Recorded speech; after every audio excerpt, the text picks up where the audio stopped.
राहुल गांधी एक बार फिर से केंद्र सरकार पर जमकर बरसे। प्रधानमंत्री नरेंद्र मोदी पर बड़ा हमला किया और इस बार राहुल गांधी ने बहुत कुछ बोला है। प्रधानमंत्री नरेंद्र मोदी पर आरोप लगाया कि देश का सब कुछ बेच डाला है इस सरकार ने। राहुल गांधी ने क्या कहा? प्रधानमंत्री ने सब कुछ बेच दिया। 1.5 लाख करोड़ रुपए रेलवेज, 400 स्टेशन, 150 ट्रेनें, रेलवे ट्रैक और वुडशेड। कांग्रेस के आरोप गंभीर हैं। राहुल गांधी कह रहे हैं कि मोदी सरकार देश को लगातार बेच रही है। इससे नुकसान आम लोगों का होगा और फायदा होगा 3 से 4 उद्योगपतियों को। विवेक बिंद्रा हमारे साथ होंगे सीनियर इकोनॉमिस्ट के तौर पर। विवेक बिंद्रा से हम ये भी पूछेंगे क्या मतलब होता है इन सब चीजों का, निजीकरण का मतलब क्या है और इकोनॉमी देश की अब कहां से कहां पहुंची है, इसके मायने भी क्या है। विवेक बिंद्रा जी जरा समझाइएगा दर्शकों को, प्राइवेटाइजेशन का मतलब क्या होता है, इसकी जरूरत क्यों पड़ती है किसी भी सरकार को, और इकोनॉमी जो हिंदुस्तान की अभी है पहले के मुकाबले में अब की इकोनॉमी को आप कैसे देखते हैं? हालांकि कोविड काल से प्रभावित सब हुआ है, दुनिया हुई है, ये हम सब जानते हैं।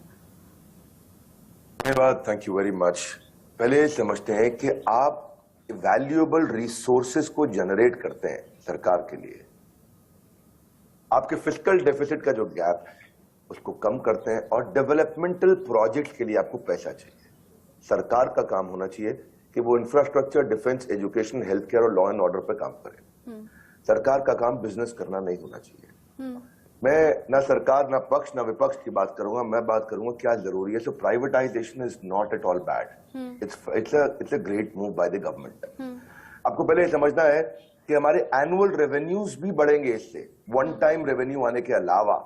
और टैक्स पेयर के लिए क्या होगा, देखिए आपने जब ये एसेट्स आप बेचते हैं, निकालते हैं इनको बाहर, ये लॉन्ग टर्म इंटरेस्ट में है टैक्स पेयर के। क्योंकि एक अगर आपके पास में कोई बड़ा 70 साल, 50 साल, 20 साल में आपने एक प्रोजेक्ट बनाया, उस प्रोजेक्ट पे कॉस्ट आई, उसकी अगर करंट यील्ड अगर 1 लाख करोड़ लगा और उससे मैं 2000 करोड़ रुपया साल का नहीं बना पा रहा हूं सरकार के लिए, तो इसका मतलब उसकी यील्ड बहुत लो है।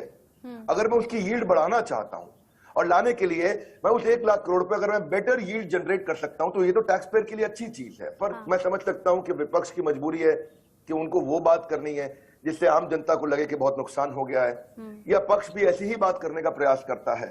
हालांकि कल के मैंने देखा वो जो प्रेस कॉन्फ्रेंस हुआ उसमें चिदम्बरम जी की बात अच्छी थी।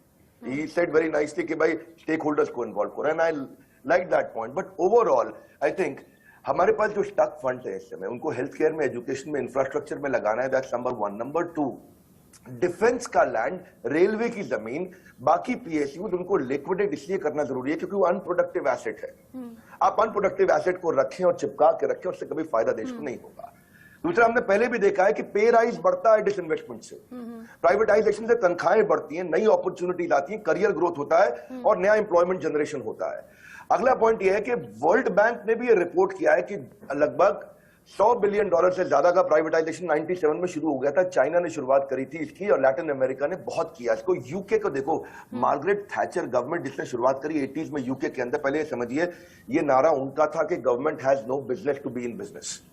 आप ऐसा समझिए कि British Telecom, British Airways, British Power, British Petroleum, British Gas, British Rail, Regional Water Board, ये सब कुछ उन्होंने बेचा। क्यों बेचा? इससे जब पैसा आता है तो इससे डेवलपमेंट प्रोजेक्ट के अंदर क्या मेरा काम है कि मैं एयर इंडिया को लेकर के जेट के साथ, इंडिगो के साथ, इस टाटा ग्रुप के साथ सबसे कंपीट करूं और थोड़ा बहुत मुनाफा कमा भी लूं कभी चल के अगले 50 साल में, जो कि कंप्लीटली लॉस में है। क्या फायदा होगा देश को? इससे कंप्लीटली देश के टैक्स पेयर के पैसे का नुकसान हो रहा है। Taiwan, Hungary, Thailand, Philippines, Korea, Turkey, Poland, Zambia, सबके सब शुरू कर रहे हैं। जर्मनी ने, 2 मिनट दीजिएगा, 2 मिनट और सुनिएगा। जर्मनी ने 15,500 कंपनीज को प्राइवेटाइज किया। अब आप ये समझो, टेलीफोन, इलेक्ट्रिसिटी, गैस सप्लाई, जब आप इनको प्राइवेटाइज करते हो इसकी कॉस्ट कम होती है और कंज्यूमर को ज्यादा बेनिफिट मिलता है। अगर आपको वी शेप इकोनॉमी चाहिए कोविड के बाद में, आप चाहते हैं कि इकोनॉमी आगे बढ़े, तो पूंजीपति के बढ़ने से देश नहीं बिकता है। पहले समझ लें। लोग कहते हैं कई बार कि पूंजीपति पैसा खा जाएगा। कैसे? ब्रेकफास्ट में खाएगा, लंच में खाएगा, ब्रेड के बीच में लगा के खाएगा। पूंजीपति पैसा नहीं खाता है। पूंजीपति जब पैसा कमाता है, बढ़ाता है, तो उससे वो बैंक में डालता है, उससे कैश आउटफ्लो इनफ्लो बढ़ता है, लोन का आउटफ्लो बढ़ता है, सर्कुलेशन बढ़ता है, मार्केट में ग्रोथ होती है। टाटा ग्रुप आज अब ये समझे कि वो स्टार्टअप है जो 150 साल से चल रहा है। टाटा ग्रुप भी तो पूंजीपति है ना, एक तरह से 7th लार्जेस्ट प्राइवेट कंपनी है पूरे पृथ्वी के ऊपर। आज $160 बिलियन से ज्यादा मार्केट कैप है। पूरा के पूरे पाकिस्तान का जो टोटल जो मार्केट उनका जो स्टॉक का मार्केट कैपिटलाइजेशन है वो अकेले टीसीएस का उससे ज्यादा है। जीडीपी को 4% कंट्रीब्यूट करता है। आज आसाम, हिमाचल, उड़ीसा और गोवा मिलकर जितना टैक्स देते हैं उससे ज्यादा एक कंपनी देती है टैक्स हमारे देश में। पूंजीपति बढ़ता है तो देश बढ़ता है। नॉन परफॉर्मिंग एसेट्स को बेचने की बात हो रही है और वो आई थिंक मैं कभी चाहे वो कांग्रेस की सरकार हो, बीजेपी की सरकारों में हम उसका समर्थन करना चाहेंगे, क्योंकि हमारे देश में जितना ज्यादा देखिए एक चीज और समझते हैं आपको, it will make state owned companies more productive. क्योंकि आप अच्छा कोई रिलायंस की बात भी होती है, रिलायंस को पहले समझना चाहिए कि 1 लाख करोड़ का तो उन्होंने खाली जीएसटी पे किया हमारे देश के लिए, तो किधर जा रहा है पैसा?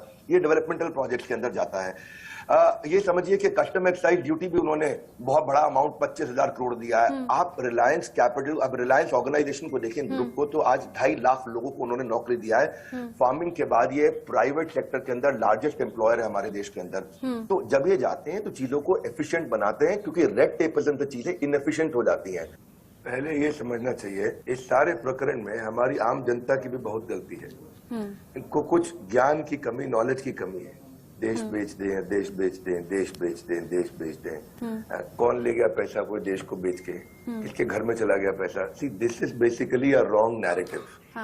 राहुल गांधी जी ने कल जो क्वेश्चन किए, जो विपक्ष ने कल जो क्वेश्चन किए, उन क्वेश्चंस में सिलेक्टिवली कुछ क्वेश्चन बहुत अच्छे भी हैं।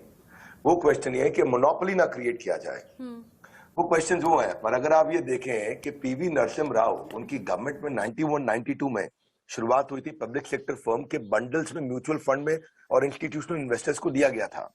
ग्लोबलाइजेशन के बाद वाजपेयी सरकार में 98-99 में बजट में अनाउंस हुआ कि हम 26% रखेंगे पब्लिक सेक्टर के अंदर, वहां भी हुआ। डॉक्टर मनमोहन सिंह सरकार में, सब अलग अलग सरकारों की बात कर रहा हूं, मैं किसी एक की बात नहीं कर रहा हूं।